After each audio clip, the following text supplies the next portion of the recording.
Just three ordinary people from the hills of eastern Kentucky. We don't have all the answers, but we do have all the questions. This is the Just Add Bourbon Podcast with Jimmy Don, JD, and Don.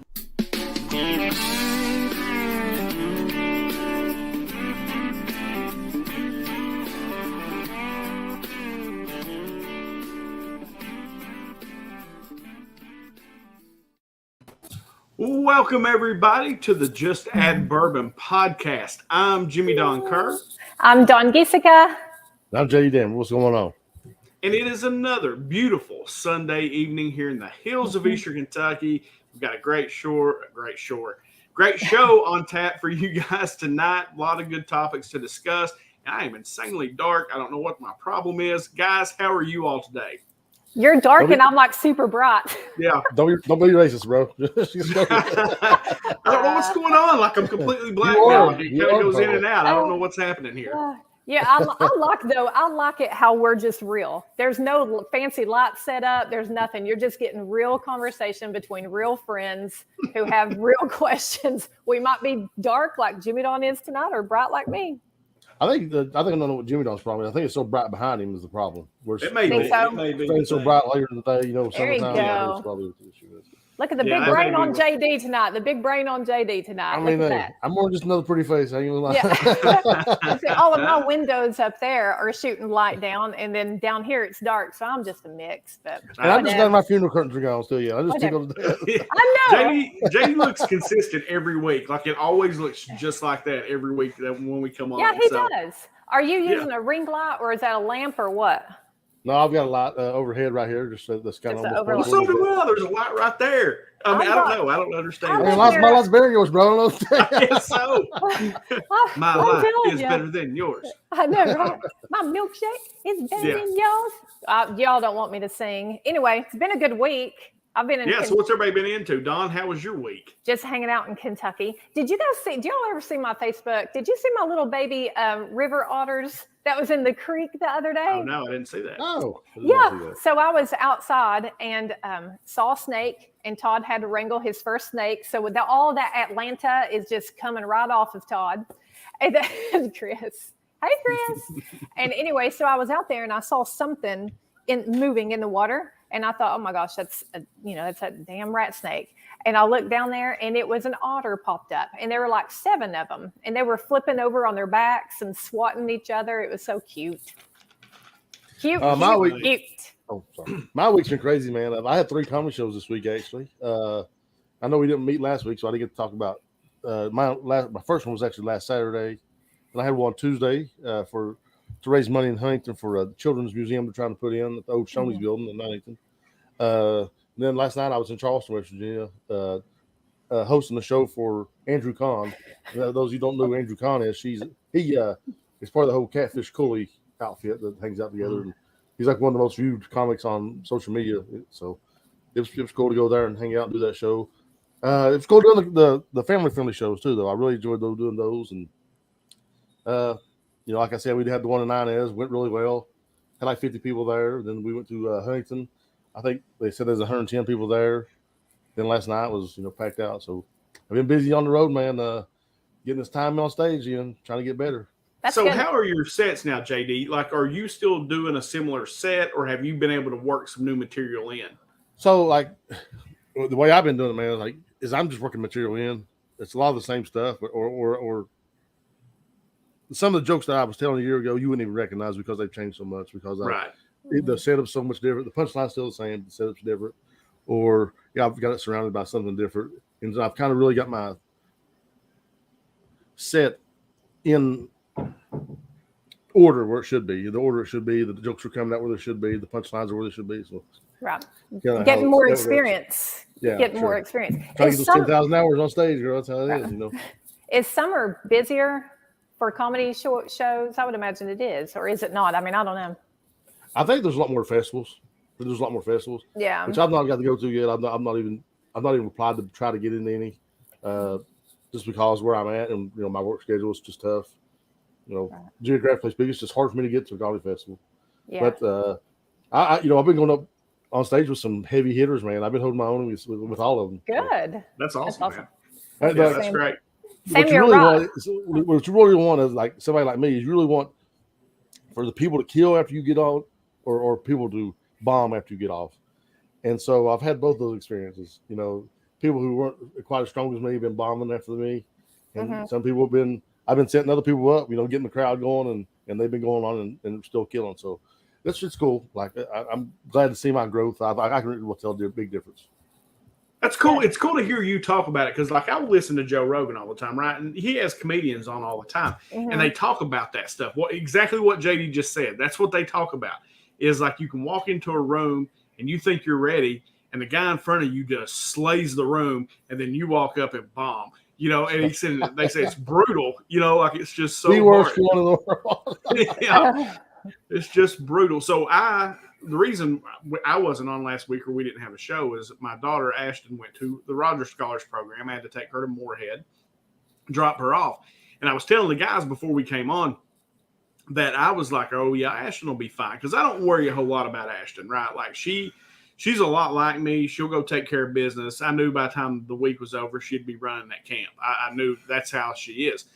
But we take her down there. We go, we go out, make sure where we're supposed to be. We come back out. We got some time. We eat some dinner. Go back, take our stuff to the room, and then we go to this little hall or whatever, and they kind of speak to the parents. And then you got to leave. And I was good up to that point. And then as soon as they told me I had to leave, I was like, this sucks. And went out to the car, and I told Amy. Amy said, you're awful quiet. And I said, I'm about to throw up. I can't believe I just dropped my kid off 2 hours away. And then she had the time of her life. Like we went to Somerset. You at all, bro. Yeah, at all. Like she's like, I don't even want to come home. Went to Somerset to the Center for Rural Development, which was really cool. Neat building, something that Hal Rogers has brought to the area that they kind of work out of to try to promote industry in Eastern Kentucky in the districts he represents. They had a nice little graduation ceremony. It was really cool, and she had a great experience. And I think that's a really, really cool thing that they do. And you got kids from every county. I mean, there were kids. I think Ashton's roommate, one was from Floyd County, one was from Bell, and then one was from Clinton. I think is the counties that she roomed with. But yeah, she had a ball. She didn't miss me and Amy at all. I totally feel you. I had to do that with Reagan, and we took her to Nashville, which is about again 2 hours away from where we live, 2.5 tops. But Nashville is giant, and I don't know a ton of people in Nashville, and I had to leave my baby girl there for governor's school. But yeah, she thrived and did fine. But I'm with you. Now you did better than I did, Jimmy Don, though, because you came home. And I went ahead and stayed in Nashville. Like I'm so protective that I use that as an excuse to just stay in Nashville for the whole week and just hang out. So I stayed at the Opryland, me and Brooklyn and Todd, and we just. You all think? Oh my gosh! My oldest son went on vacation by himself this week. Chase did? Florida. Yeah, he was in St. Augustine, Florida all week. Right. So. Yeah. I love St. Augustine. Oh, it's beautiful. They got some really cool pictures. Yeah. So the elephant in the room, Crystal's going I have to address this, yes. Because this is not the only time this has come up for me this week. I have heard about it at least a dozen times. Yeah, I'm telling you, they are very pretty, but they are super, gay, and it's what is gay about my purple sparkly shoes? It's tons of fun. So is that your like stage presence shoes? Is that your thing? Yeah, because everybody has to have something special, right? Well, I mean, I want people to remember me when I leave, and that's just one thing I can do. We can't go with like a Burt Kreischer type thing where you take your shirt off. Those are great, absolutely not. Absolutely not. No, I just decided on the shoes, man. They're fun. That's great. People were like complimenting me all day on the shoes. I love your shoes. Love your shoes. It's just fun. And they are fun. They are. I got a message from a mutual friend of mine and JD's and said, you need to check your boy.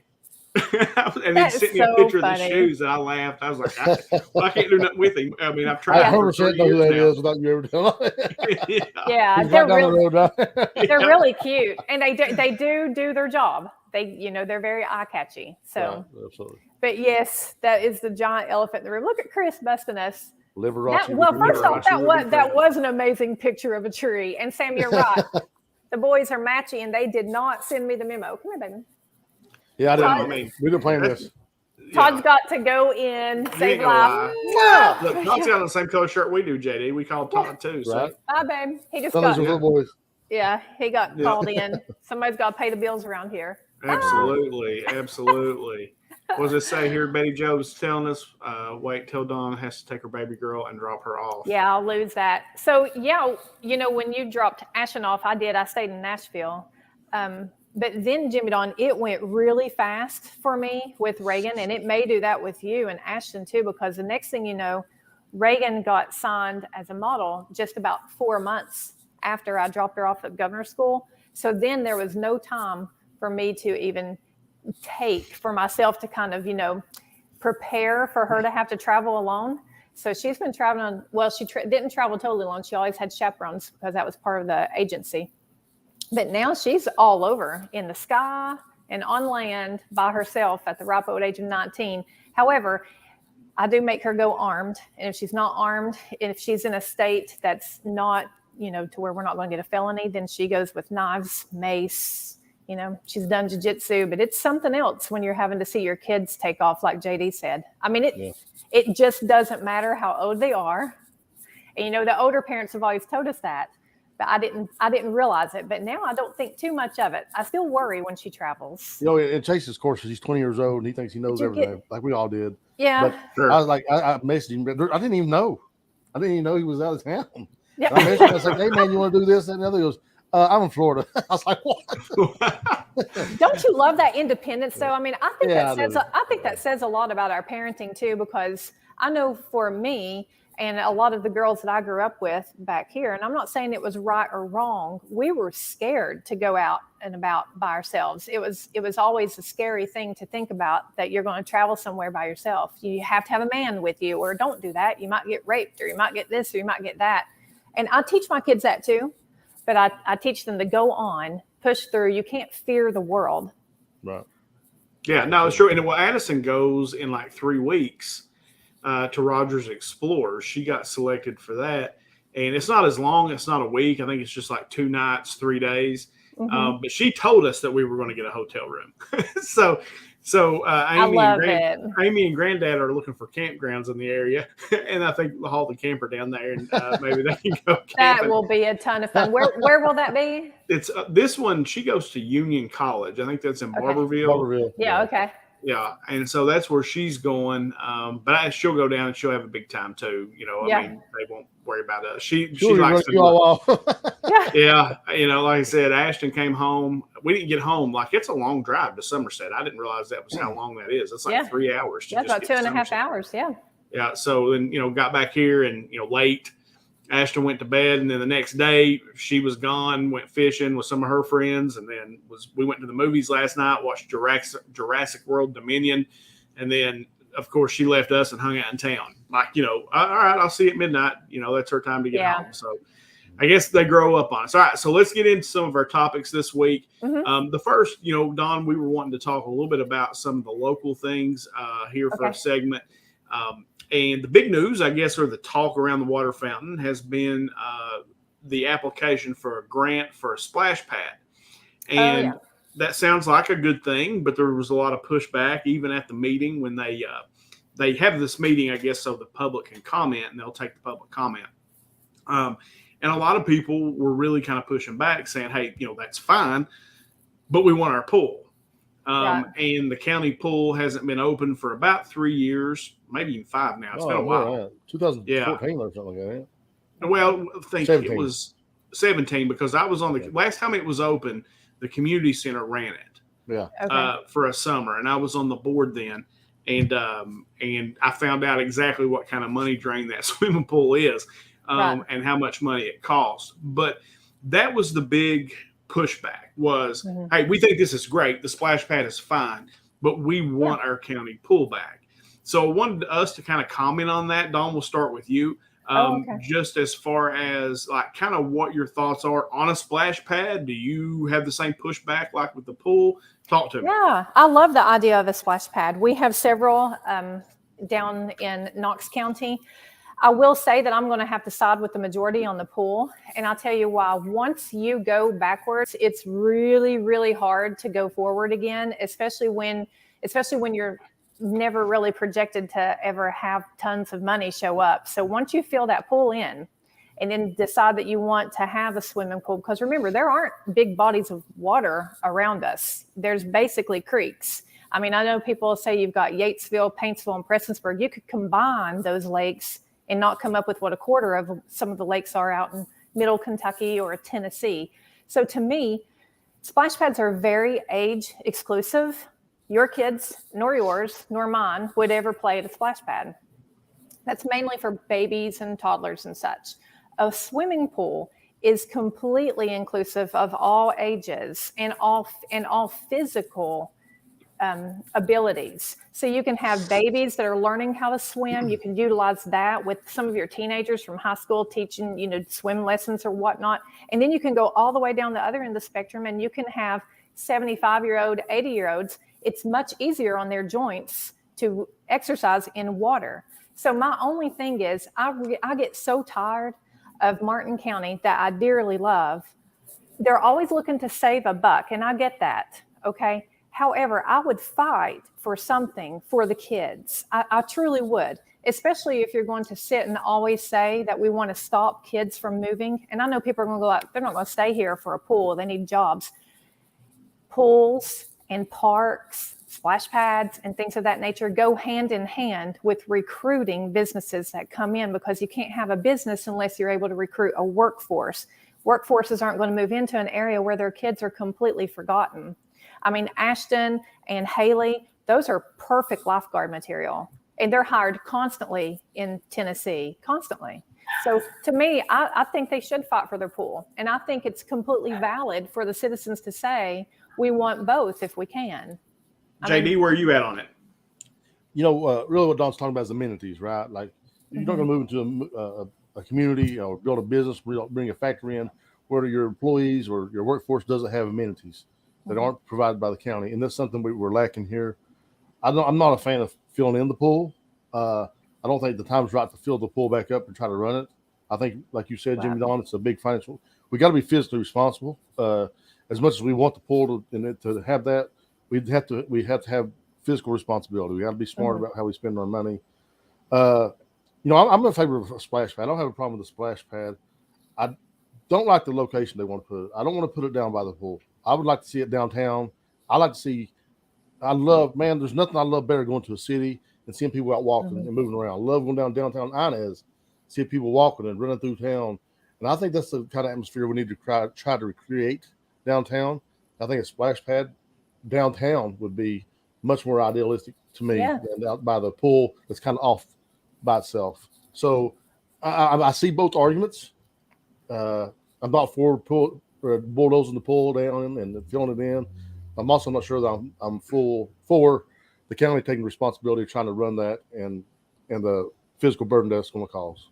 Yeah, and I think that's a great idea, JD. There's a lot downtown. It's beside the public library across from where you work every day. That would be like a little park for downtown, or even the little place that we have where you could have benches and maybe just like a downtown park, like you could set a little park up downtown. Yeah, and I think that's a great idea.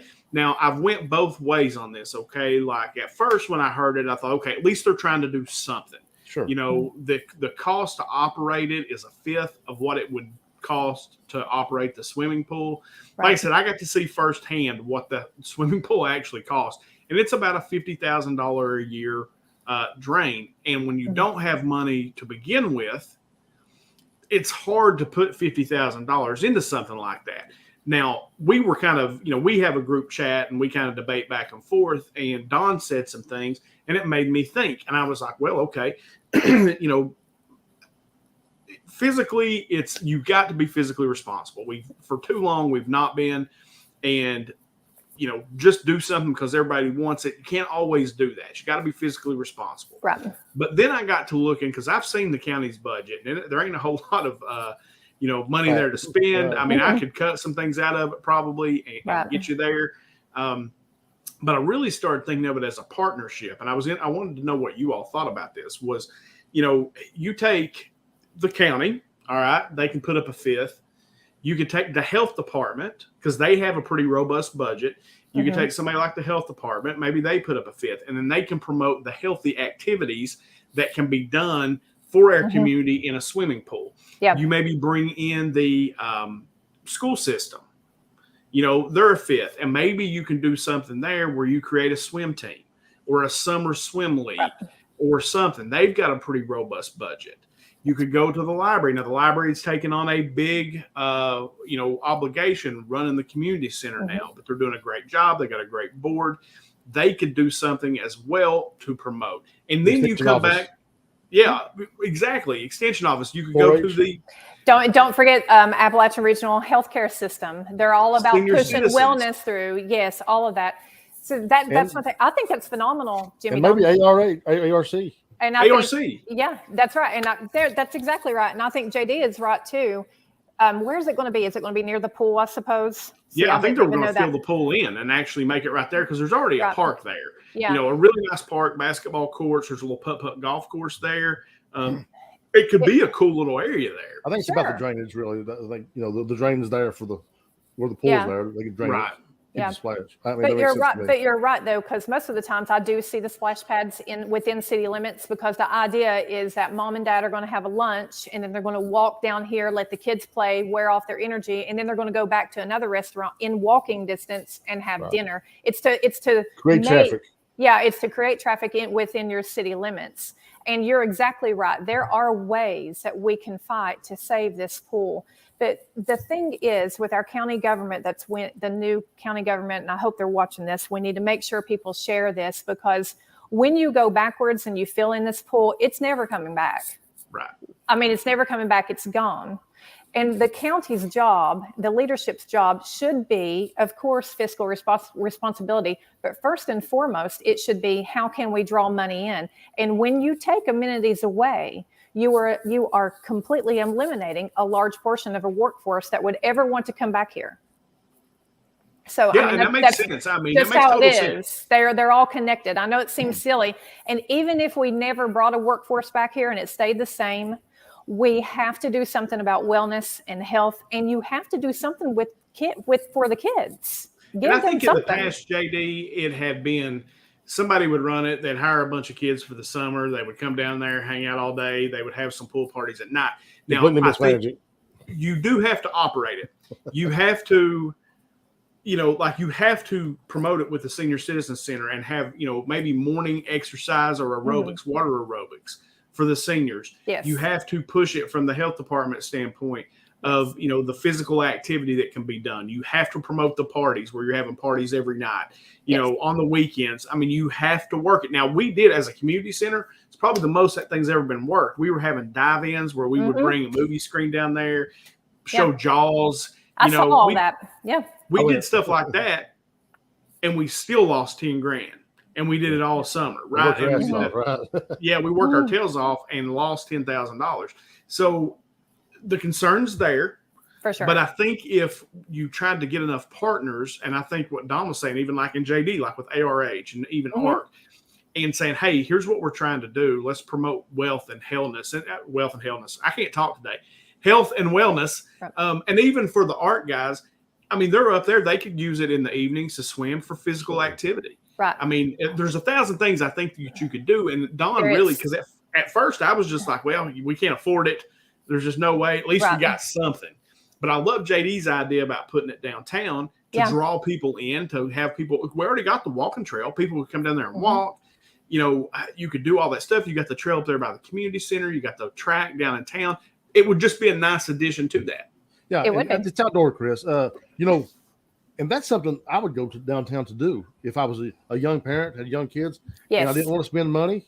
Or if I wanted to, I just had enough. If I had $20 to spend, I'd go down there. They could have a free splash pad, and now we can have DDI, and we can.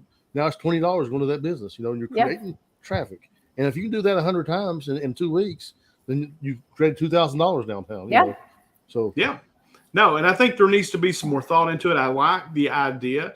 I know the young judge executive, he just got elected, where he was elected by the people. He's trying to do something that he thinks he can help and do something good for the community. But I would like, and I appreciate that. At least somebody's trying to think of something to do, right? Mm-hmm. And I appreciate that. But I think some more thought can go into it, and maybe look at some of these other options that we've discussed, and maybe you can have both. Yeah, I don't think that's priority for the new judge or the county leadership. If it is, it shouldn't be. Priority should be getting the boards off of the closed up buildings. I mean, especially if you love Harlan County so much and all these other counties, none of those buildings in city limits are boarded up. That's an easy fix. Get the boards down, make it not look like it's dead. If your priority is mowing over the swimming pool and then putting in splash pads, that's fine if it's draining you money. I don't know how it's costing money right now because it's not operational. But I do think you need to consider, once you do this, it is done. And how many times have we heard people say, oh, well, they did this when so-and-so was judge, or they did this when so-and-so was judge. Colby has such a good opportunity to make real change, and it can be progressive. It doesn't have to be any kind of change, because not all change is progress. Right. It's just change.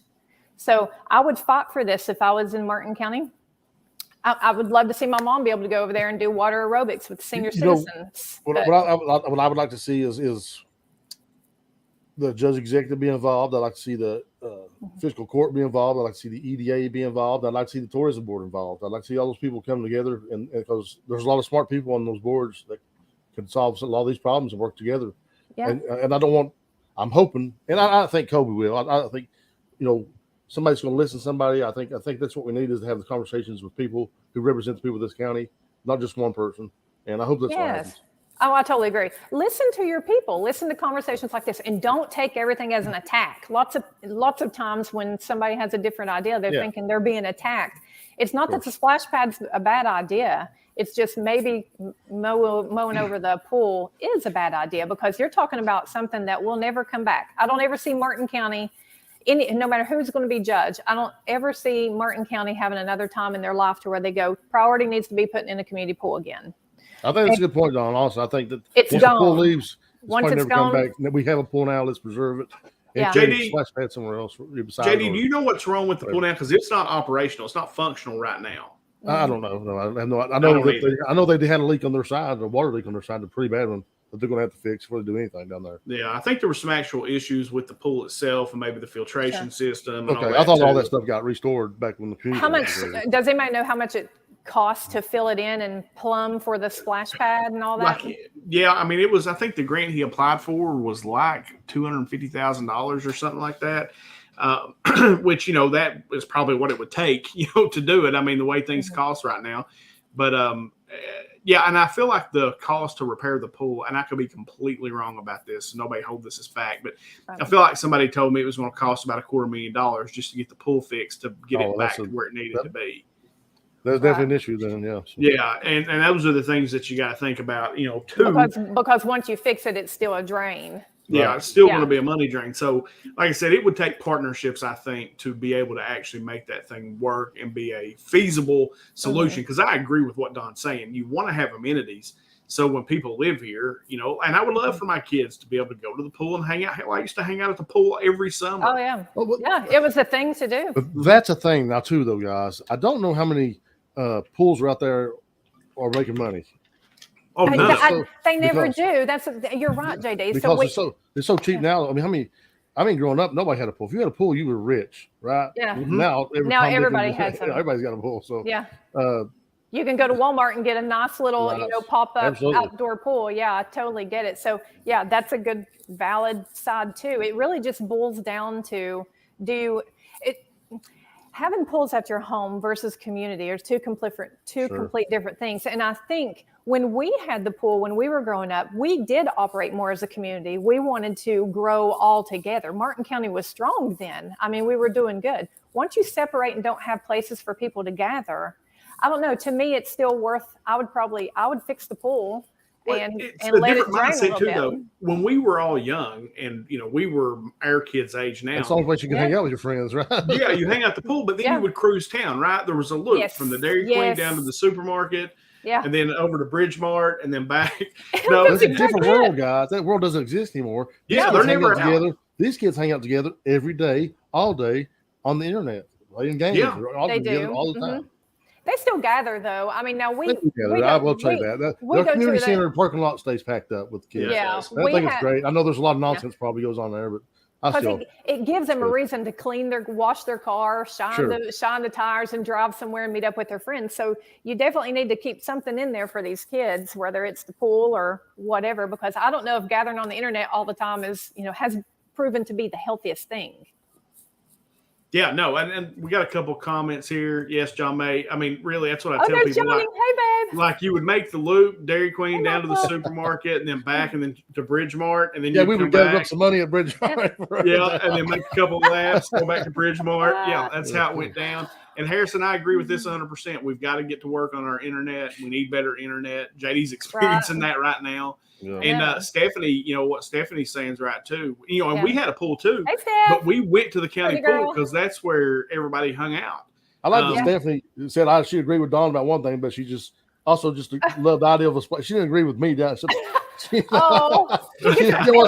with me. Stephanie, it's fine. You agree with me, baby. JD, if we say we agree with you, we can get criticized all week. There's no need to bring that on ourselves. So when will they make the decision on the pool, or is it already done? I don't know because I know the county, like there was the time for comment from the county, and if the overwhelming sentiment was not to do it, then they would pull the grant application and apply next year for something different. And so I think, I don't know. I haven't heard anything as far as that goes. So we'll see though. But I mean, I think it's a great conversation. And I think this is the kind of stuff that needs to happen and needs to be happening within our county government. And like JD said, tourism, economic development, fiscal court, judge, all those places need to be getting together, talking this stuff out and seeing if they can come up with a good idea of how to run it. And I need to put on the tourism board, period. And the town hall thing that Kobe did talking about the pool, and I love things like that. Yeah. That is so common. Let the people have a voice. That way they feel like they have input in the very place that's, paying your salary. Yeah, our magistrates should be there, though. The magistrates absolutely should be there. That's a whole nother segment, but you're right. And we need to tap on that. It can't be just Kobe that shows up. You're getting a salary. And I know that people are like, at magistrates, a part-time job. It's really probably not supposed to be looked at that way. You probably should show up to the meetings if you can. Yeah, for that salary, especially, when your county is, and I'm not being rude, but when it's in decay, you have got to show up to these things and try to figure out a way to bring it back to life. So I would have been there if I was a magistrate. Yep. All right. Now let's talk about some national stuff. So first things first, I know JD mentioned he'd like to talk about the January 26th or January 6th, insurrection. That's what it's being called. That happened at the Capitol building, and then they've been doing they've been doing these hearings, and I call it complete mismanagement. But it's also you had a bunch of people that did some stuff they shouldn't have been doing. It was just ridiculous. Sure. But anyway, so they've been doing the hearings. Now, one of the things, JD, that I heard this week, and I just wanted to kind of get your response to this, was that Trump had approved the additional security, to be there, National Guard and some other things, and then it went to the Democrats, to Pelosi, the people who managed that side of it, and they turned it away. They were like, no, we don't need it. We don't want it.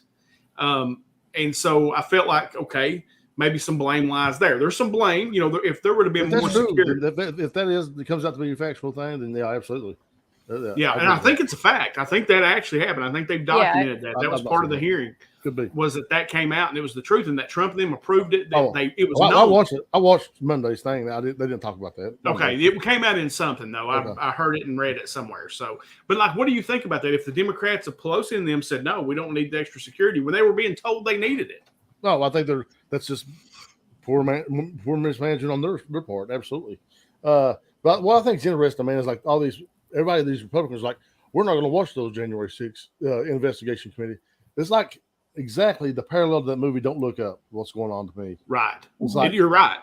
It's like, there's nothing to see here. Don't look. Even though we got this special investigation with all the information, don't look up. Don't look up. Don't look. And it blows my mind, man. If it was the shoe was on the other foot, even if it was a purple sparkly shoe on the other foot, I would definitely be tuned in and watching, see what was going on, and seeing where the blame does lie. Then Right. I think I didn't watch, and I chose not to. Todd watched. I chose not to because I already know that I'm disgusted by Trump's behavior that night. I'm disgusted by the people who breached the Capitol.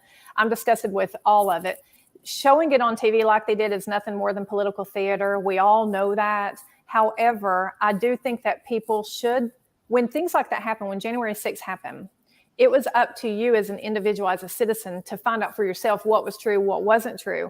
I knew that Trump went too far. Like the hanging Pence thing, that was, I'm so glad to see people standing up and protesting. But once they breached the Capitol, then we've went too far. But now at the same time, the Democrats also have incited lots of violence. And I hate it on both sides right now, guys. Yeah. I'm completely disgusted. I chose not to watch it just because I've got millions of other things that I want to do. But some of the rhetoric that Trump did say on January 6th, either find a charge or let's move on. But we just can't keep with this January 6th all the time. Find a charge, get the DOJ to charge him, and let's go, or back off and let's say, this is what we did wrong and let's never do that again. But we can't just keep doing this all the time. JD, what do you think about Rundle's comment here? No, I agree with him. I think he's absolutely right. People are tired of hearing about it. We are all tired of hearing about it. But the point is, we need to understand if this guy, Trump's going to run 24, first off. And we need to know what kind of threat he is to our real democracy. Because the next time he gets back in there, Mike Pence can be the vice president. Sure. There's a real chance that he undermines our democracy and changes it forever if we put him back in. And he's a dangerous, dangerous person to have as office. Now, you guys already know my stand. I voted for Trump, primary general, and then against Biden. I will not do that again. And I'll tell you why. He wore me out. Now, his policies were fine, but he wore me out because he fought every little thing and took every bait that the media did. And I just don't like everything being stirred up and people fighting and all that. But if we're going to say that Trump is the only person that has ever incited violence and completely ignore the fact that Chuck Schumer just incited violence toward our Supreme Court justices, which is another way to overthrow democracy. If you don't agree with the Supreme Court justice, then you've opened up a whirlwind and you're going to pay the price. That too is inciting violence. Well, I don't think it's comparable though, Don, to say. It's totally comparable. Protesting outside of a Supreme Justice's house and inciting them to overthrow our government aren't comparable things. It's totally comparable, especially when you drive from California with a gun, armed, and you want to show up to kill him. That's a Republican guy did that, by the way. This would be a complete different conversation. Those Republican did that. This would be a complete different conversation. You would be in agreement with me had he actually, exterminated Kavanaugh. Then you would totally be in agreement. It's comparable because when people take protesting, our right to protest, when they take it across the line. Our right is peaceful protest. Yes. When they take it across the line, whether it's showing up at someone's house, we doxed and handed out private information on our Supreme Court justices. I don't think that should happen with our justices, with our senators, with our congressmen. I really don't. These people have families, and we've got. Sorry, jump in, JD. Just jump in. I disagree with telling people to go to their houses and protest. I think that's way out of line. I don't think that's right at all. But let's keep in mind the guy who went to go to Kavanaugh wasn't one of those people who Chuck Schumer has influence over. That's a Republican who was going after Kavanaugh over gun control because he thought he was coming after his guns. No, this guy was going after abortion, was a Democrat. So this guy that got caught with a gun was a Republican. I will say that Kavanaugh's had so many that you can just pick which ones you want. So maybe there was a Republican that showed up too, but I'm specifically talking about the. Why was it Kavanaugh specifically though that they went after? Because he was the one that got just I don't know. railroaded when they brought him through. I don't know what it is. I think he was wrong. But Jimmy Don, imagine if that happened to our brand new African American female justice. I mean, it would never be off the TV screens and we would all be in an uproar. We cannot have leaders, whether it's Trump, Schumer, Pelosi, who's the lady out in California, the black lady, they call her Aunt somebody. God, it's escaping me. Somebody help me out with that. I can't wait. And she is constantly inciting stuff like she's crazy. Maxine Waters. Thank you. Oh, Thank you. yeah. Thank you. Anyway, we can't No, I think it's totally off base for them to do that. Absolutely right. I agree with that. Because it stirs neither people side of the up. aisle should be inciting violence, guys. This is just politics. Yes. But I just think the insurrection was a different thing. They've kept all these conspiracy theories alive, like, oh, it's an undercover FBI agent. No, it wasn't. We know exactly who it was. We know exactly who they were. We know the people by name, who was in what. We know the Proud Boys went in this way, and they went in this way, and the Oath Keepers came in this way. I mean, when they showed those videos Monday, I was like, oh man, these people are getting nailed to the wall. They know exactly who they are. So all these conspiracy theories about, can you, like, I think Jimmy Don even floated one out. I did the agent provocateurs. Yeah. The agent provocateurs. And you know what? If they would have asked that guy, is there any CIA agents at the McDonald's this week? I can't answer that. That's the guy asking the questions knew the answer. He knew he couldn't answer, and he knew what the perception was going to be. He knew what the optics were when he asked the question, and he was going to create that doubt in a bunch of people's minds.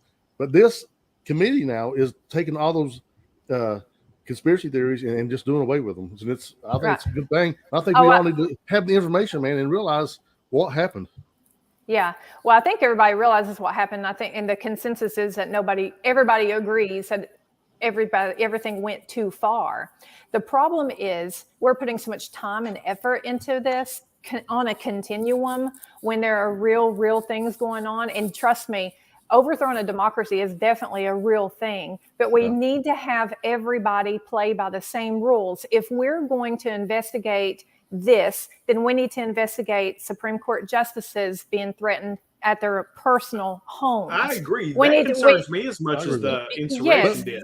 And we don't. So if we could just even the pot, then I have no complaints on them investigating January 6th. Go for it. And let's I guess what I push back with, Don, is that Schumer doesn't hold nowhere near the influence that President Trump does with his followers. We all agree with that or disagree with that? I'm sorry.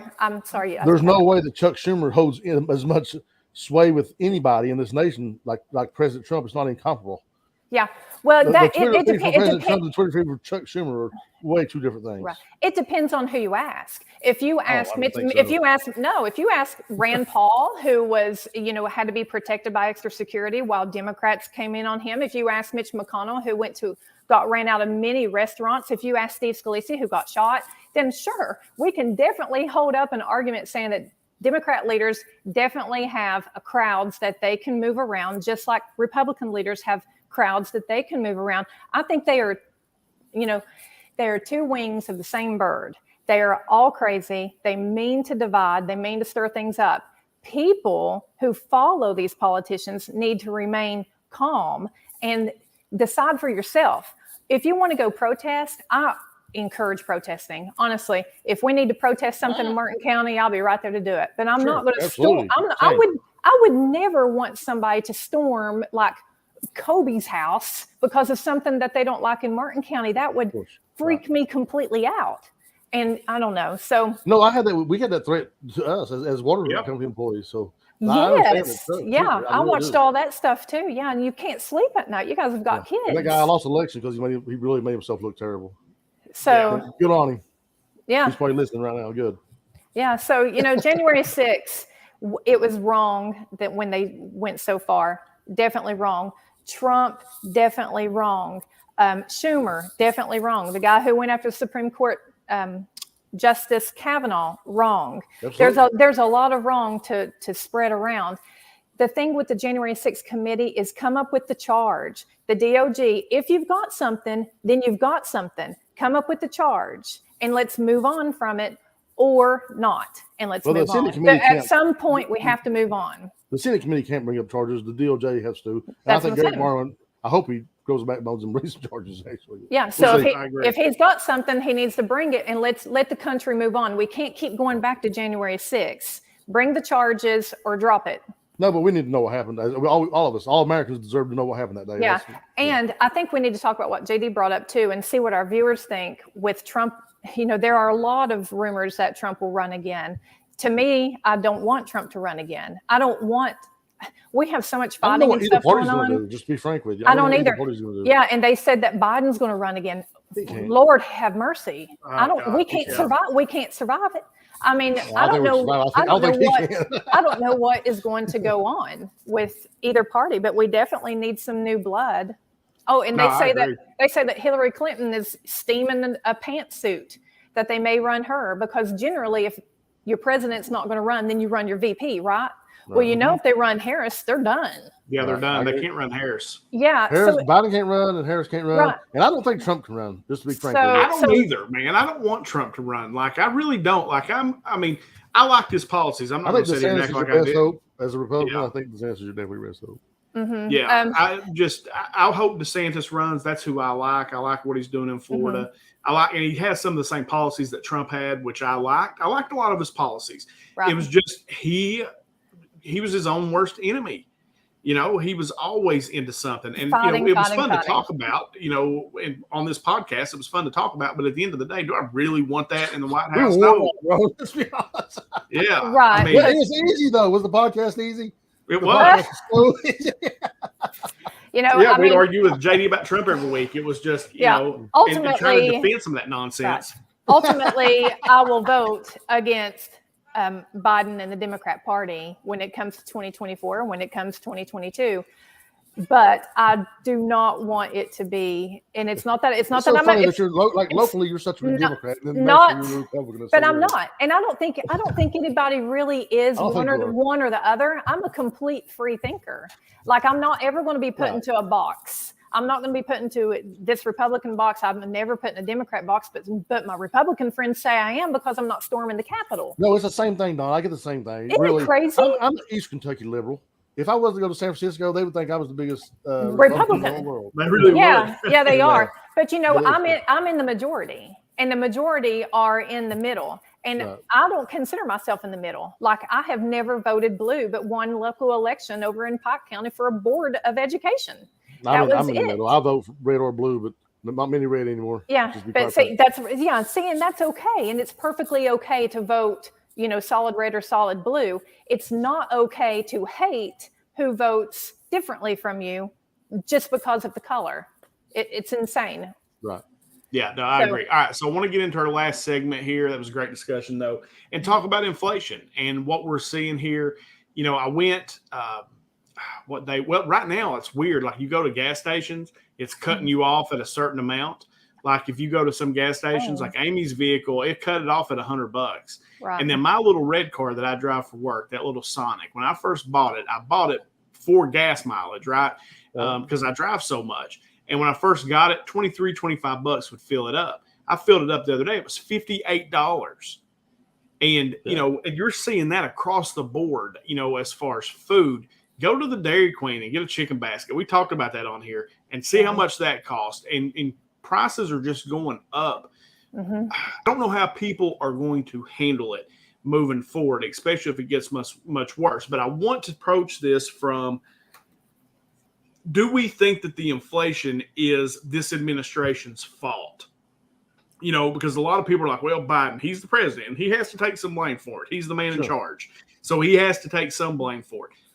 But, Don, is this rest solely on Biden and this administration's shoulders, or are there other market conditions, in your opinion, that are causing this to happen?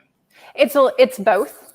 Mm-hmm. So you have an administration that pumped trillions, not billions, trillions, of money into the market. That's fact, okay? And then here's what the Democrats are going to argue. They're going to argue that it's corporations' fault that they're making profits, and that we need to blame Putin and the corporations. And that, each of those are a little true, but a whole lot of not true. I mean, that's how it is. And they'll also argue that inflation's a global thing. Of course, it's a global inflation because we're all linked. But you have to look at countries one by one. Some countries are worse off than others. And we are a large country, a strong economy, yet we're inflated through the roof. So why is that? I mean, Jenny? Oh, why is it? I mean, like you said, it's a number of things. There's a perfect storm going on. And Biden's getting a lot of flack for this trillions of dollars they put into the economy. But we got to go back to what happened, what was going on when those trillions of dollars we were making people stay at home and not work. And people were going to starve to death if we didn't give them some money. Now, when you say we, that means the Democrat Party was Well, making. when I say we, I mean our government. So, right, so which is the Democrats. Whatever. And the government said you can't go to work. Whatever. Okay, the Democratic Party said you can't go to work because you're going to affect a bunch of people and kill them if you do. And so you can't make people stay at home and let them starve to death. You can't make them do that. Just like you can't take away coal mining jobs by the government and not replace them with something.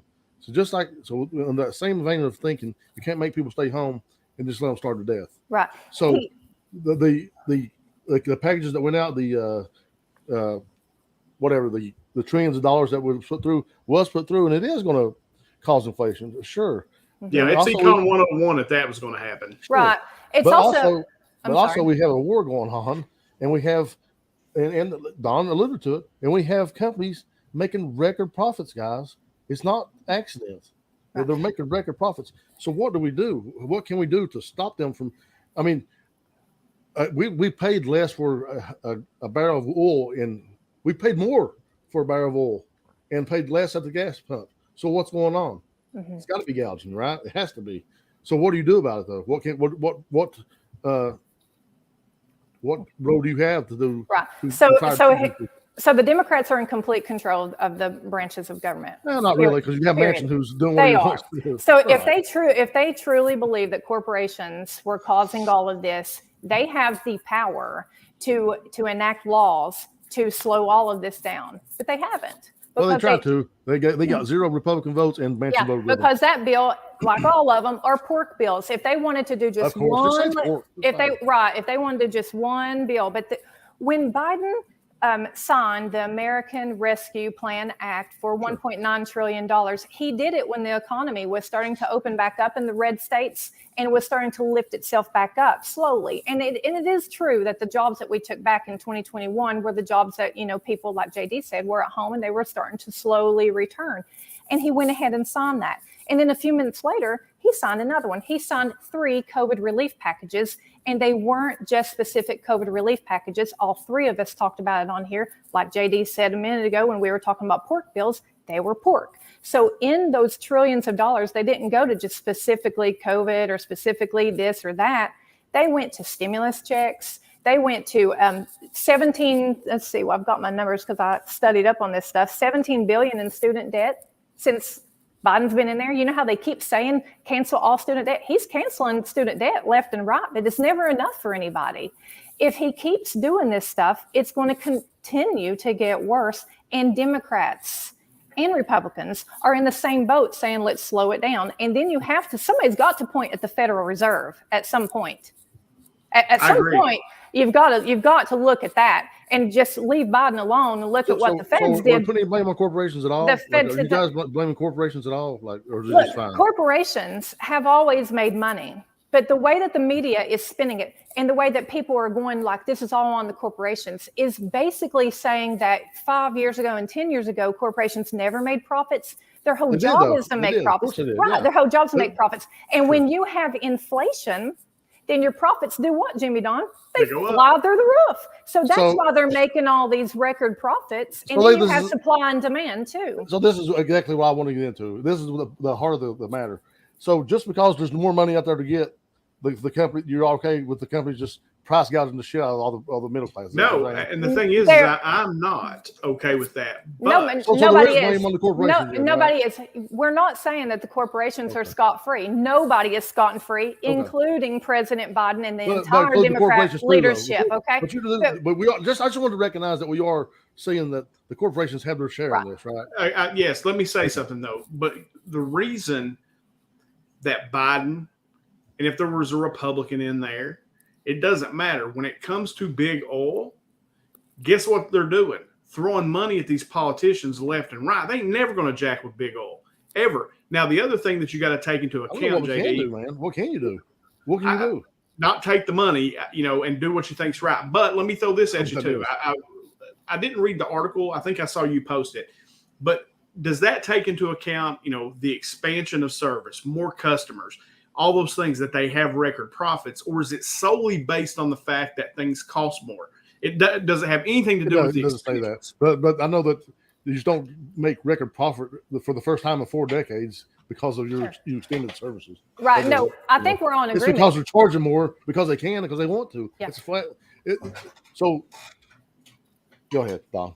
I'm in agreement that corporations need to be looked at and make sure that they're not gouging, because it's completely not acceptable. When it comes to gas specifically, when you have an administration that writes into law that we are going to lower miles per gallon for gas powered vehicles down in 10 years, then these oil companies, they listen to that and they're like, oh my God, we've actually got policies and laws that are being written that's going to slow energy consumption for oil down, or is designed to. Because remember, in the United States, we tend to think that if we are not drilling oil and we're not using oil, then nobody is. And then that made us beholden to Russia. And then Russia got into it with Ukraine. Why? Perfect timing. We all know why.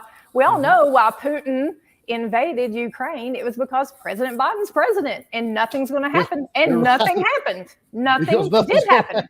Because he wanted Trump to win the election. He was hoping to get back in another 4 years. Actually, let me retract that. Something did happen. And then we started throwing billions on top of billions on top of billions to Ukraine. We find money. We find money for what we want. I would love to see Putin's reaction for you to say that President Biden has done nothing. Nothing happened, and he can't even take over Ukraine. Putin did not invade Ukraine while Trump was president. Right, because Trump was busy taking NATO apart at the time. We'll never know why he didn't, but he didn't. And when the war broke out, 60+% of the Americans. I know why. Just like I know why he didn't do it when Trump was president. Just like why he did it while Biden's president. I do love how Trump triggers you guys. Like, it's kind of funny. But anyway, when it comes to Putin invading Ukraine, they did a poll, and the majority of Americans, left and right, agreed that Putin picked his timing on it. So there's how the war came, right? So there's tons of things that we could have done better, because like one thing, posturing, if you mess with Ukraine, then you might mess with us type of thing. Who knows? It's above my pay grade. But I can tell you this, you don't have to be smart. You don't have to be educated to know that a few years ago, we were not paying the prices that we're paying. And then you also have leaders in the Federal Reserve blaming it on wage growth, saying that regular common people are making too much money and that's causing inflation. So they're trying to actively, and you all need to Google this, they're actively trying to soften wage growth for regular, ordinary people, not themselves, because remember, Congress just gave themselves, for their interns, a raise. I'm telling you guys, we have got to get out of this mess. And this is not me speaking as Republicans, so don't take it as offense, anyone listening. You have to look at what this administration has handed to you. Yes, inflation's happened globally, but there's trillions of dollars being pumped in from this administration that has caused inflation to go higher than other countries. Not every country is as high as we are. I can't get Kotex. I'm going to start my period, and I went down here to the dollar store. I had to go to Food City and still can't find Kotex. Moms can't find formula. I mean, all of these things are real issues for real people. Right. But we can't just because there's a lot of inflation going on, you can't let these manufacturers go bypass the rules. They can't just pump out baby formula in contaminated factories. You can't do that. That was alleged. They never. It's alleged because they got a big ticket from the Food and Drug Administration. There's a difference. There's a difference between. No, they didn't. You're going to have to dig into that. They never were able to pin it on that factory. Never was able to pin it on that factory. And that factory had tons of safety issues that they should have fixed, and they shouldn't have got by with it. But you know why they didn't fix it? Because the feds didn't come back in and check them off. Why is it people not? No, they didn't. No, the feds. Okay, so let me clarify. Let me clarify, because I'm drinking coffee and I ain't drank caffeine in 18 years. so I'm just flying all over the map. So I'll see if I can give an analogy. So let's say that you go into a hospital and you find a safety issue. You give 30 days to fix it. Sure. I'm going to show back up in 30 days. If it's not fixed, you get another warning. And then I'm going to show up at that time frame. And if it's not fixed then I have the power to shut you down. They never went back and did that. And then when they finally did do it, we were in the middle of all this supply chain crisis and things of that nature. So it was their fault then. There it was. So it was their fault then. Oh, well, here's the thing. No matter when it happened, Don, it was still their fault. They were still the ones not following the rules. Well, I'm a fact girl. So the fact is they wouldn't follow the rules and got shut down, right? Yes. Okay, then. So that's all there is to it. But they didn't shut them down for that. No, JD, they didn't shut them down for that. They shut them down because 3 newborns passed away, and they thought it came from that formula from that formula factory. Since that formula factory had safety issues, they thought it. They were never able to link it wholeheartedly. So that's gray so maybe area. I'm mistaken with that. I think they shut them down because they found. Well, I mean, I guess I may be off base, but also I want to get back to your point because I don't have to be a Rhodes Scholar reader to figure out if we paid more for a price of barrel of oil at one point in time, and we're still paying more for a gallon of oil or gas at the pump, then we're getting price gouged, and that's solely on corporations. Okay, that's not. But let me ask you this though, JD. Let me ask you this question. But let me ask you this question because I don't disagree with that. So, but who's in charge right now to enforce that stuff on those corporations that are doing that? That's what I don't know. So that's above my pay grade. What recourse do we have toward those corporations, especially oil companies who can cripple our nation by the prices they set at the pump? Yeah. What recourse do we have? The federal government literally had control not even a year ago, to write a mandate forcing businesses to vaccinate their employees. Did they not? Mm-hmm. Yeah. So why is it that they suddenly have no power to do some type of mandate if it's true? Because we're talking about public health versus economics. Money. Right. What we're talking about. We're talking about. No, it could be considered public health though, right? I mean, everybody's struggling right now. That's kind of it's not a stretch. Maybe. No, you're missing my point. Period. Obviously, the federal government was able to write a mandate a year ago and force people to take their vaccine, whether they liked it or not. They can write a mandate right now, and they can jump into this price gouging if they choose to. They're not. And the reason why they're not is because they have all of these lobbyists in their back pocket. All these politicians are in the back pocket of lobbyists. It's money, money, money, money. And that's why the government's doing nothing about price gouging, alleged price gouging. So that's why. So you can go look at the vote and see who voted for what, and you can figure out who's being bought and paid for and who's not. Yeah, that's right. All right. So I want to do a couple of things. I want to go see a bunch of R's in one side and a bunch of D's on the other. But ultimately, who's your daddy right now? Who's all of our daddy right now? I guess Joe Biden, right? It's his That's fault. right. Everything's his fault. Democrat House, Democrat Senate, Democrat President, but by all means, let's blame the Republicans. Well, if they're blocking bills, then absolutely. But they don't have to. You've got full They only control. Don. They've got 49 votes in the Senate, and they've got another Democrat who votes with them all the time. He's Republican. He just has a D beside his name. So therefore, he's counting. Joe Manchin's got more power than anybody in America. But the Republicans can say the same thing with Cheney. It doesn't matter when it comes down. Numbers are numbers are numbers. You guys are in control. You guys are in control. Remember, when you go to the voting polls, Democrats are in control. Don, you're just taking it completely out, not considering the context at all. Just saying all D's are D's. But you got a guy who's swinging with the R's. You wouldn't do the same. Let's get past that. I want to go to a couple of comments here that we've got, and I just want us to respond to those. Amanda says, if you don't like the price, gas buy electric car. That motto does that irritate anybody? Because I told JD before we came on that basically what she's saying is that a lot of people are coming out and saying, well, if you don't like the price of gas, go buy electric. And at times I wonder is because there is a big push to go electric. And do we think that some of this could be, this is conspiracy theory, but as far as like, I know I feel like this sometimes. I'm like, well, they want gas to be up there so they can push us towards buying electric vehicles. Right. JD, what do you think about that? I think Don is on to something about our policy being pushed green and that these oil tycoons want to grab all the money they can get while they can get it.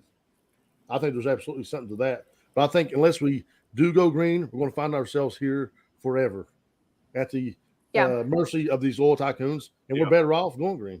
Yeah, this is going to be a slow transition. Everybody wants this transition to be like immediate. It's never going to be. There's way too much money, way too much power. involved in going green, if that's even something that's going to be feasible in our lifetime. When people say go and buy an electric car, that, and I know Amanda is not this, but when people who I know who are this say that, they're looking at coming from a very privileged position. Electric cars right now, to pull them off, are anywhere between $38,000 and $56,000. That's a ton of money for single moms who can't afford gas, or for anybody really. Yeah, I mean, honestly, it's a lot of money. And then you have to look at the efficiency of these cars. They are not without fault. They only go for like an hour or two, and it depends on, are you going up hills, are you going down hills, those types of things. They are not perfected by any means. Then you have to look around. Look at us, guys. Where could you even go to charge an electric car if you're out traveling and you don't have a house? You can't pack your house around you. So I've been looking at electric cars, right? Like I've been pricing them just to do the research. You know, maybe Ashton would want one. Maybe I would want one for as much as I drive if gas keeps, this way. And I've been looking at Teslas, and they will go, and you can get a Tesla for about $55,000. And I say for $55,000, most people couldn't afford that. So there has to be. And that's for the cheap one. That's for the cheap one. That's the cheapest Tesla that you can get. Yes. And it'll go about 300 miles.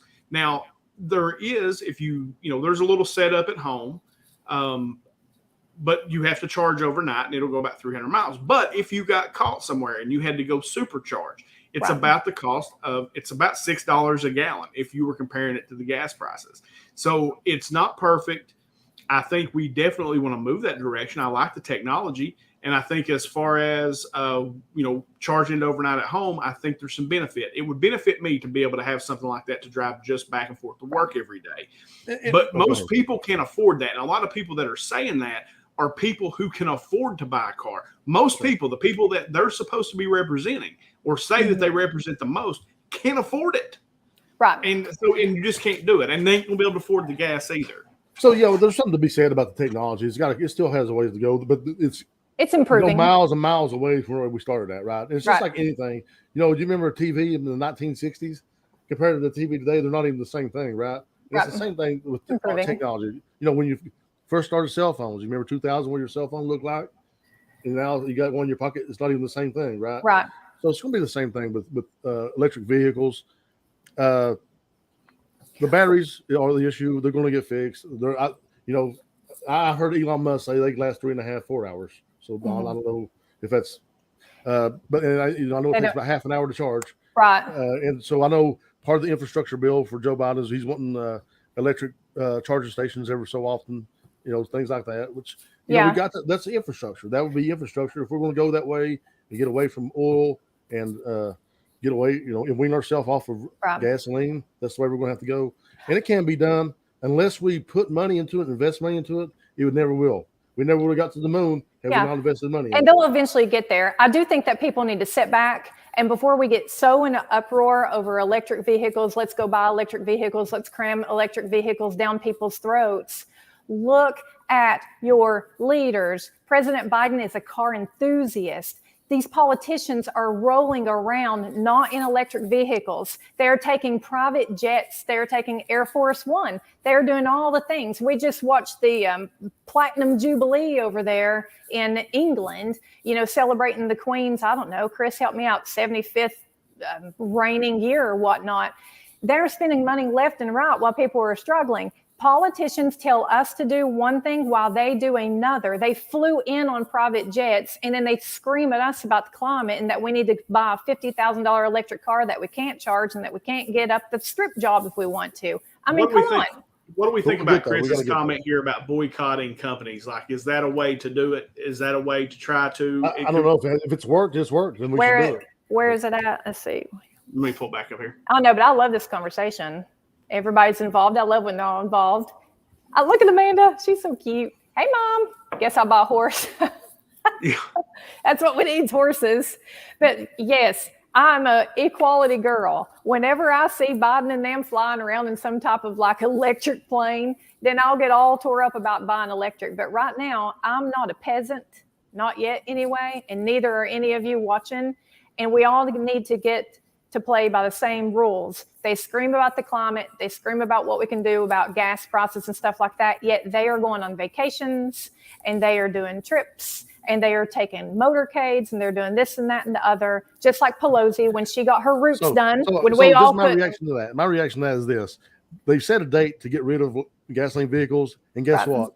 They're not going to be allowed to be driving around gasoline vehicles when everybody else isn't. So they're going to get there just the same as we all are. So that's I highly doubt that. I guarantee the elite will still. Do you think that the elite class is going to get rid of their 1962 Corvette that's perfectly refinished? No, probably not. But they're talking about driving around everyday vehicles. I don't think anybody's going to be expected to get rid of their 1982 or 1962 Corvette. And they sure the hell won't give up their private jets. I wouldn't. But by and large, we will be along electric vehicles, and even the elite class, the Joe Bidens and Nancy Pelosi's. Yeah, and I'm all for that. They'll be driving around electric cars just like Don and I will be. That's right. Hopefully. Except they'll be driving around that $155,000 Tesla. Yeah. Hopefully. They're worth more money, guys. That's just facts. Hopefully. Yeah. So what about this, JD from Rundle? Schumer said in 2018 that Trump just had to press a button to lower gas prices. They were $2.20 then. Why can't Biden do that? Just know what he's talking about. He's just talking shit. Where did the button go? Now, come on, guys. We really want to start this. He said, she said stuff because Trump's got a Twitter for everything. Trump's not in control, so we can go off. I'm saying before he took office, you can find something. Yeah, absolutely. So that's what you're saying. That's just people talking, man. Don't worry about Schumer. Who cares what Schumer said? I don't. So say all right, so Stephanie, say everyone does buy electric. What is going to keep us from rolling blackouts and brownouts like California? We would have to burn more fossil fuels for electricity. And how's that more green? And she's 1,000% right. It's not right. First absolutely right. What the point is you got to invest in the infrastructure to make green technology capable of not having those rolling blackouts. So that's the perception, the perspective, and where you're starting from is just different. It's not even accurate. If they were able to come up with perfect green technology, California, Connecticut, Massachusetts, Washington State, all these blue states would not have the first gas station. They would not have the first gas car. This is all bullshit. Yeah. I'm telling you, it is. We're going to have oil till the day we die. I mean, that's probably true. But if you don't start somewhere, you'll never have it. And because we can dry hump electric cars over here every single day. And you know who won't? Russia, Saudi Arabia, all those countries. China, all those countries, they're never going to come on board with all this stuff. So all we can do is try to do the best we can do to be good to our climate, but we still need to keep our eye on the rest of the world because we are all linked. So what are we going to bitch about now? I don't know. I like that discussion. Just because the technology all I'm saying is just because the technology isn't here right now doesn't mean it won't be. And if you don't invest money in it and have your best and brightest working on it, then you're never going to have. And I think that's what the Democrat Party is trying to do is move us forward to get us off the having to suck on the tit of oil companies and the Putins and the president or the princes of Saudi Arabia. So I think it's a good thing. I don't understand. Now, are we feeling the pinch of it right now? Absolutely. Is it going to be worth it 100 years from now, 150 years from now? Absolutely. Jimmy Don, they say we're headed straight for a recession. You agree? 100%. I do too. 100%. Yeah, we're headed straight there. It's going to get bad. We are, and in my business, we are socking up right now, getting ready to try to last through it.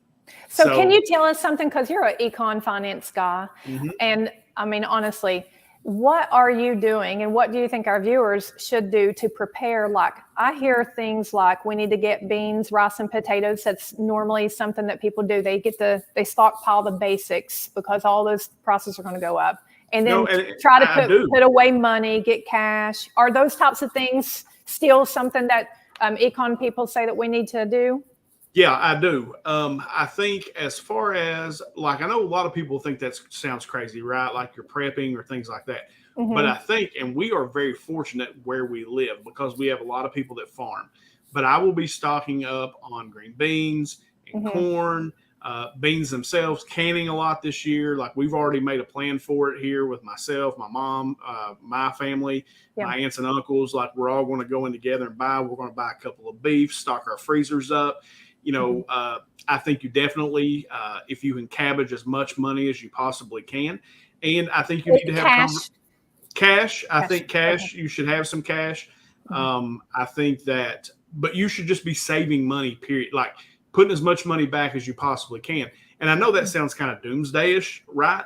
But I think you have to prep for things. And I think 100% there's a recession coming, and it could be bad. Yeah. And I know that what we're doing inside the business, the conversations that we have every day, is what are we going to do when there is no business because interest rates are 14, 15%.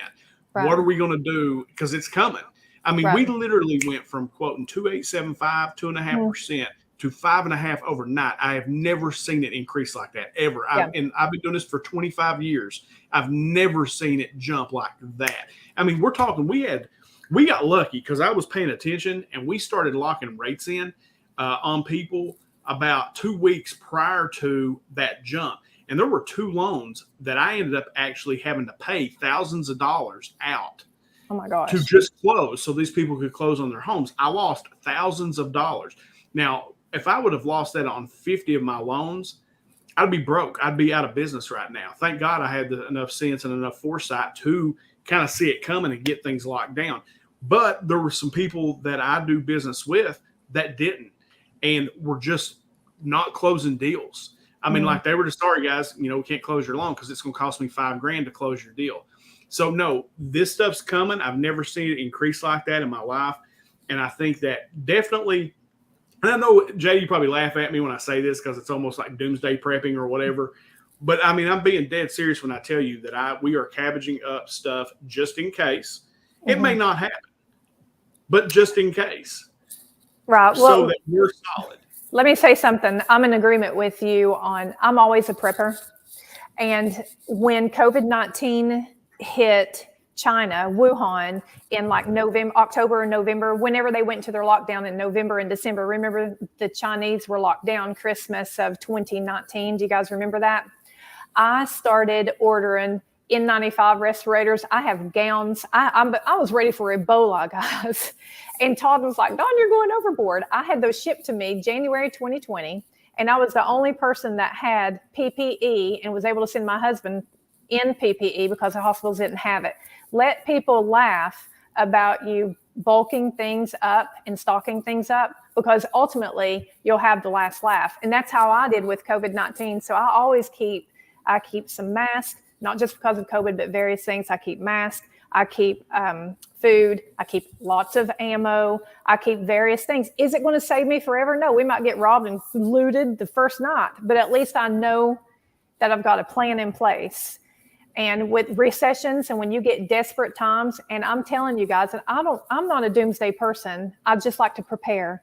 But when you have gas that is $5 and $6 a gallon, and you have desperate parents trying to feed their babies, and it's only predicted to get worse in both of our parties, we need to pray for Biden and Democrats and Republicans, all of our leaders. I know I give them a hard time on here, but ultimately we have got to pray for these people and see if we can get some kind of, rest with all of the pains that we're going through right now. Because if it continues to get bad, and like Mom, can you bring her comment up about electricity somewhere on through there? She made one. Yeah, it's right here. And this was actually, I was going to say, like my freezer is gas. Like I have a whole home generator. I have free gas. Like I said, I'm very fortunate in a lot of ways. We have a natural gas well here. We're all hooked to the gas and we all have free gas. So everything I have is on gas. So even if my electric does go out, I'm going to be okay. And see, that's great. And that's true. That was on the news. When you get to really crazy levels, civil unrest is a guarantee. If there are rolling blackouts like they predict, that means house alarms aren't working, motion lights aren't working, things of that nature. And to me, as a mother of daughters, that scares the hell out of me. So I'm nervous all around. I'm not scared, but I'm nervous all around for what's to come because I'm just so tired. We went through 2 years of mayhem with, the pandemic and the administration changing and all this stuff. It's just been mayhem. But how are you preparing, JD? Or are you? I'm not. I'm just not one of full trust in the government, huh? It's not full trust in the government. It's full trust in myself. I'm not worried about the government. I remember Y2K came around and everybody was doing the same thing. Oh, Y2K is going to be this, that, the other. People were bearing guns in yards. jars of cash and stocking I up. remember Y2K. And I went to Kroger and bought me a steak. Mm-hmm. So it's not anything we have been through before. I've been through 2008 when the market absolutely tanked, and been through the pandemic. I didn't buy in 95 masks. I made it just fine. And I'm going to make it through this just fine. I'm going to continue working. I'm going to continue going to work and take care of my family. And see, I prep for every little thing. Yeah, the only difference. I think it's great. I don't think there's nothing wrong with that. Sure. It's just my approach is not that. The only thing that makes it a little more worrisome than the ones that we previously went through is the level of division that we have now. That is something that, puts me more on edge than like 2008. We didn't hate each other on the level that people hate each other right now. Which is crazy, because in 2008, if you were telling me that the country would be more divided in 2022, right? Because we were definitely getting there, but we weren't too. I mean, you got to think, guys. We just did the podcast through December of 2021, and we were discussing multiple times about family members not inviting unvaccinated family members to Christmas. I mean. I don't know what's going on right now in society, but we definitely got a sickness, and we've got to calm down. Just do your best to get through it, and Lord, let's hope it gets better. Yeah, and so I'm not really doing anything. I'm just living my life, man, and we're gonna be fine. I think I understand. Like, there's nothing wrong with overreaction. Sometimes the right reaction, right? So there's nothing wrong with doing the prepping and stuff like that.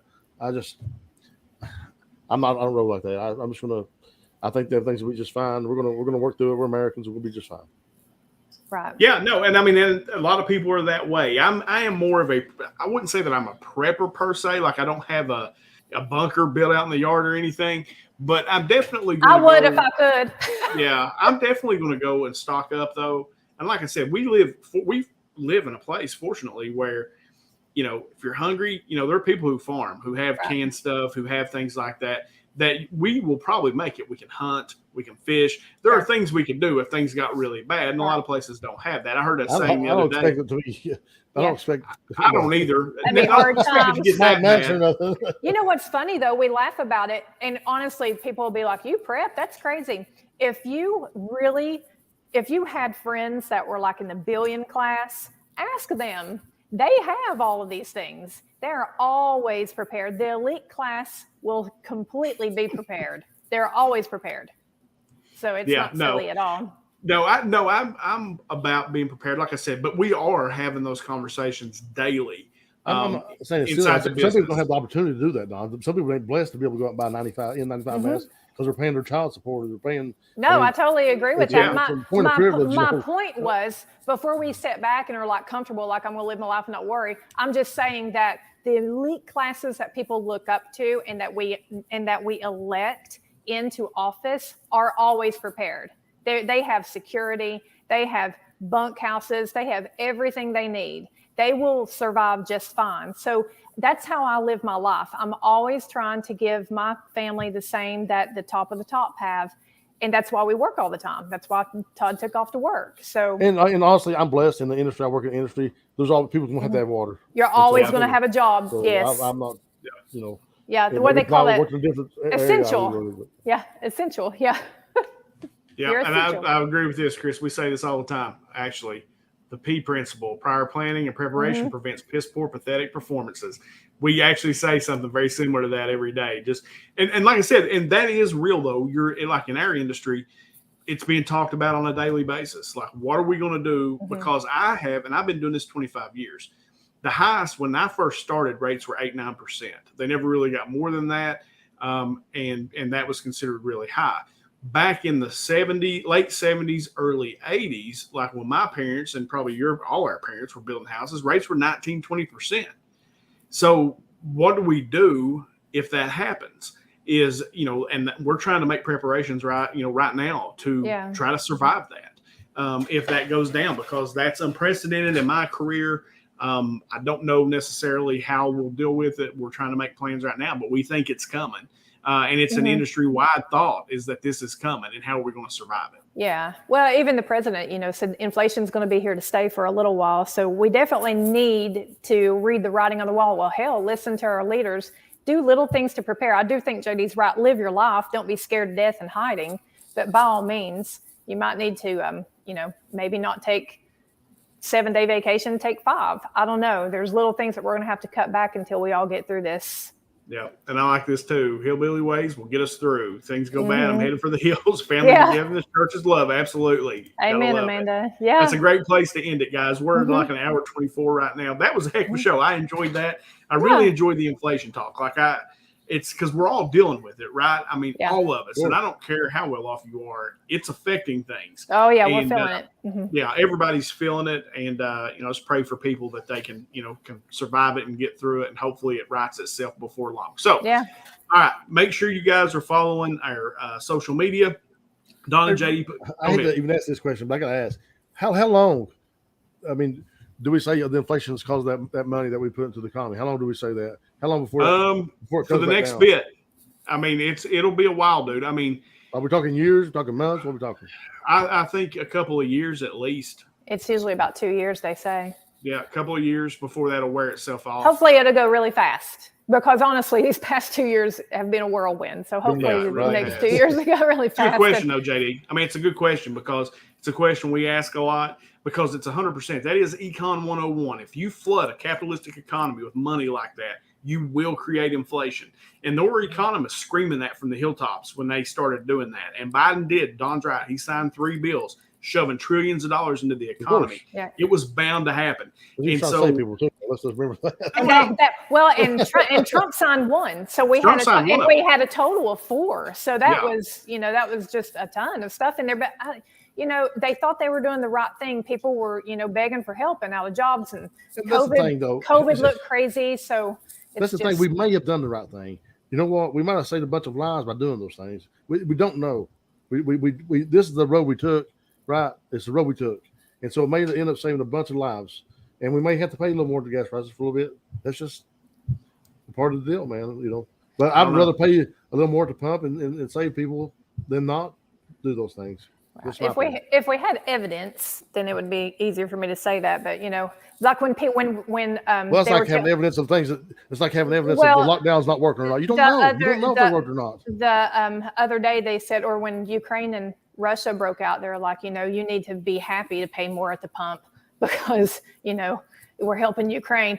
I'm sorry. I'm going to take a very pro-American stand here and go, I really want to take care of my family first, and then I'll worry about everybody else. And if that makes me look bad, then so be it. But every one of you all were doing the same damn thing. I mean, everybody's trying to figure out JD, we need to get off here. We're starting to say good stuff about Don. We need to get off here. I understand. I'm cool with paying the extra at the pump. It means I'm helping feed some families. But I'm not cool with paying at the pump for and these corporations stuffing their pockets full. That's not cool. Yeah, but see, look at Vicky. This is where I'm worried. I have so many single moms, and I'm telling you, the baby daddies are off and running wild, and these women are working, and they are struggling to buy food right now. I mean, things like that scare me, and that is where I would rather we focus versus saying, we're doing the right thing for Ukraine. I hate it for Ukraine, but gosh, we've got so many. Our ship is sinking too. Yep. I don't think so. All right. Good deal. All right. We'll end it now. JD put us on another 10-minute conversation. Way to go, JD. No, I'm kidding. I've enjoyed this. It's been a good talk. I've enjoyed this all night. So, guys, make sure you go follow us on social media. Don and JD do great stuff over on Facebook. A lot of good conversation happens over there on our page. It really does. Like I said, I say it all the time. I don't get on Facebook, but I have been checking it and actually reading the conversation. So it's really good. Make sure you're following that. Make sure you share this podcast. Make sure you share this tonight. When we get done, I'll download the podcast, put it in podcast format, and guys, share that. Mom, this is the first time that I've said cuss words in forever. And that's because I'm PMSing, and we all know how I do when I PMS. Look, you just made Betty Jo curl up in a ball for saying PMSing here on the podcast. I know. I did have Todd mention that. He's like, you talk about your PMS all the time. I'm like, look, if we've gotten so confused in society. We're not having another conversation about your PMS. We love you. women PMS. That's an excuse for Don being the way that Don is. She has to explain that. All right, guys. That's it for us. Thank you guys so much. Love Share y'all. the podcast. Share this video. Share the podcast. It'll drop here in the next 15 minutes after I edit it, the actual podcast itself. You know how we always end this thing, from myself, from JD, and from Don.